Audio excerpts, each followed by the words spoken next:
Prihatin TV, suara prihatin rakyat.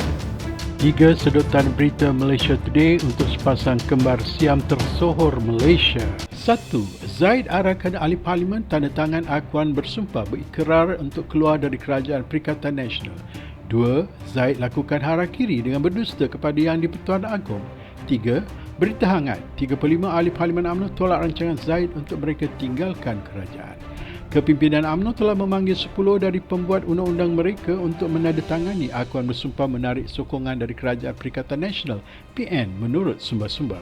Utusan Malaysia yang memetik sumber berkedudukan tinggi sebagai berkata, pembuat undang-undang yang juga merupakan sebahagian dari Majlis Kerja Tertinggi UMNO bertemu dengan Presiden Parti Datuk Seri Ahmad Zahid Hamidi. Turut hadir dalam mesyuarat tersebut adalah Timbalan Presiden Datuk Seri Muhammad Hassan dan Setiausaha Agong Datuk Seri Ahmad Maslan.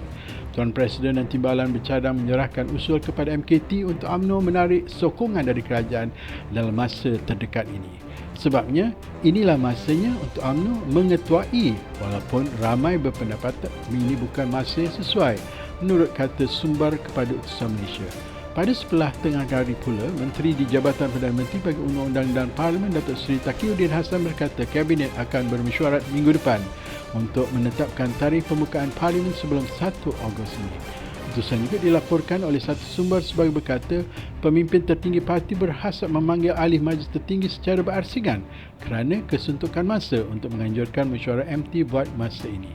Jadi mereka memanggil beberapa ahli MT untuk menyatakan persetujuan. Kalau mereka setuju, ini bermakna mereka perlu menandatangani cadangan tersebut. Ada yang tidak bersetuju kerana mahu mengatasi cadangan MT. Mereka adalah ahli parlimen. Jikalau ahli parlimen tidak menarik sokongan terhadap kerajaan PN, bermakna keputusan MT tidak akan memberi kesan menurut sumber sebagai berkata. Sebelum ini seperti dilaporkan UMNO telah menunda keputusan untuk menarik sokongan kepada PN sehingga akhir tahun jika negara masih belum dapat mengekang pandemik COVID-19 menjelang Ogos ini. Zaid lakukan harakiri dengan berdusta kepada Yang di-Pertuan Agong. Presiden UMNO Zahid Hamidi telah kantoi apabila mana sularnya telah dilondirkan. Pada pertemuan dengan Kebawah-Duli Yang Mahamulia Yang di-Pertuan Agong pada 11 Jun 2021, beliau telah berdusta ke Bawah-Duli Tuanku mengenai pendirian UMNO dalam soal sokongan kepada kerajaan. Pembohongan ini telah didedahkan oleh Istana Negara. Surat ini telah menjadi tular di internet dan media sosial. Patutlah Zaid beria-ia mengarahkan semua pemimpin UMNO dan ahli-ahli parlimen untuk menandatangani akuan bersumpah bersetuju untuk meletakkan jawatan dalam kerajaan pada atau sebelum 1 Ogos 2021 sebaik sahaja perintah darurat tamat.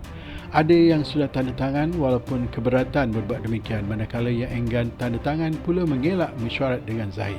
Ini telah menyebabkan satu perpecahan yang serius dan berkekalan dalam UMNO. Ada yang berkata perpecahan ini mungkin lebih buruk dari perpecahan 1988 dan 1998 bila mana Tuan Dr. Mahathir membuat perhitungan menamatkan kerjaya politik Tengku Razil Hamzah dan Anwar Ibrahim masing-masing. Khianat Zaid terhadap parti dan pendustaan Kebawah-Duli Yang Mahamulia Yang di-Pertuan Agong terbongkar.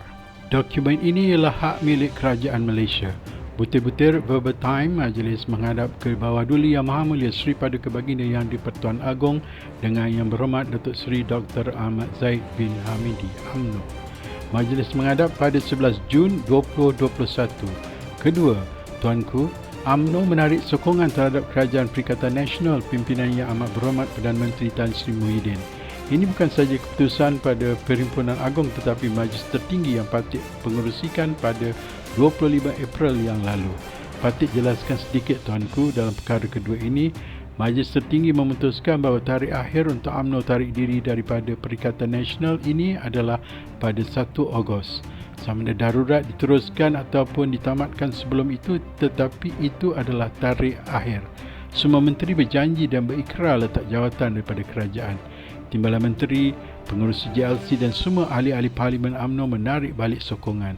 Kalau ada sesuatu yang berlaku sebelum 1 Ogos, maka tarikh penarikan itu berkuat kuasa daripada tarikh yang akan diputuskan oleh Majlis Tertinggi.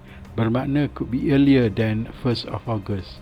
Ditandatangani oleh Datuk Indra Ahmad Fadil bin Haji Samsudin, Datuk Pengelola Berjaya Diraja Istana Negara.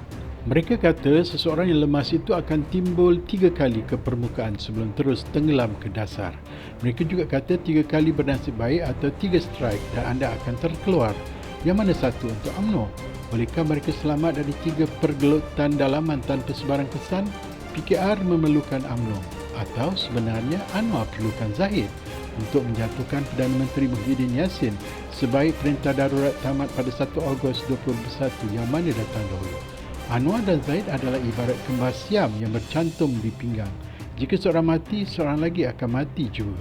Justru nasib Anwar dan Zahid diikat bersama. Jika Zahid mati, begitu juga Anwar dan sebaliknya. Dan sekarang PKR juga sedang bergelut dengan perang saudara dari kem pro Anwar dan anti Anwar. Manakala kem pro Zahid dan anti Zahid dalam UMNO pun sama sedang bergelut. Sementara itu, PAS, PPBM, MCA, MIC, Gerakan dan parti-parti dari Sabah dan Sarawak sedang memerhati, meneliti dengan penuh minat ke arah mana domino ini akan jatuh. Anwar dan Zahid hanya mempunyai kurang dari 30 hari untuk melaksanakan rancangan mereka. Jika Parlimen bersidang sebelum 1 Ogos 2021, dalam masa sama UMNO dan PKR sedang berperang saudara, rancangan menjatuhkan Muhyiddin berkemungkinan besar akan menemui kegagalan. Dan ini akan menjadikan kegagalan kali ke-6 percubaan Anwar menumbangkan kerajaan. Generasi orang-orang lama akan mengingati Anwar dengan banyak usaha gagalnya sejak 1998 untuk menjatuhkan 4 Perdana Menteri dan semuanya berakhir dengan pihak pembangkang sentiasa dimalukan. Percubaan kali terakhirnya pada tahun 2020 berkesudahan dengan dia sendiri menumbangkan kerajaan Pakatan Harapannya sendiri. Tendang bola masuk gol sendiri. Ramai yang pandang rendah Muhyiddin dan ingat untuk menyingkirkan beliau semudah berjalan-jalan santai di taman rekreasi aja. Sekarang mereka mulai sedar bahawa Muhyiddin mempunyai caranya tersendiri dalam melakukan sesuatu perkara dan beliau kelihatan berjalan dengan perlahan dan tenang sekali tetapi sambil memegang kayu besar sebenarnya. Anwar dan Zahid akan tersedar kepada realiti bahawa mereka sedang menyaksikan hari-hari akhir perjalanan karier politik mereka. Berita hangat, 35 ahli Parlimen UMNO tolak rancangan Zahid untuk mereka tinggalkan kerajaan. Julai 2, 2021. 35 ahli Parlimen UMNO dikatakan telah mengadakan satu mesyuarat tergempar malam ini dan telah mencapai kata sepakat untuk terus berpegang kepada resolusi yang telah diluluskan semasa persidangan Agung UMNO baru-baru ini. Ahli-ahli Parlimen UMNO juga mengisytihar bahawa baik Presiden Parti Ahmad Zahid Hamidi atau Majlis Tertinggi tidak ada kuasa untuk mengatasi ketetapan oleh Perhimpunan Parti. UMNO akan terus memberi sokongan kepada Kerajaan Perikatan Nasional sehinggalah Parlimen dibubarkan dan pilihan raya umum dijalankan. Ahli-ahli Parlimen juga menyatakan kekesalan apabila Zahid telah memberi gambaran yang salah kepada Seri Paduka Baginda Yang di-Pertuan Agong berhubung sokongan UMNO terhadap kerajaan.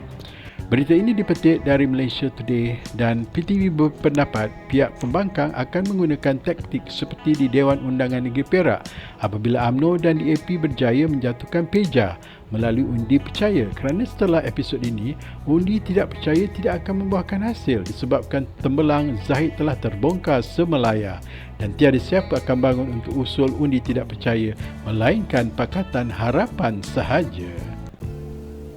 Jangan lupa bantu like dan subscribe Prihatin TV. Sehingga bersiaran lagi. Assalamualaikum.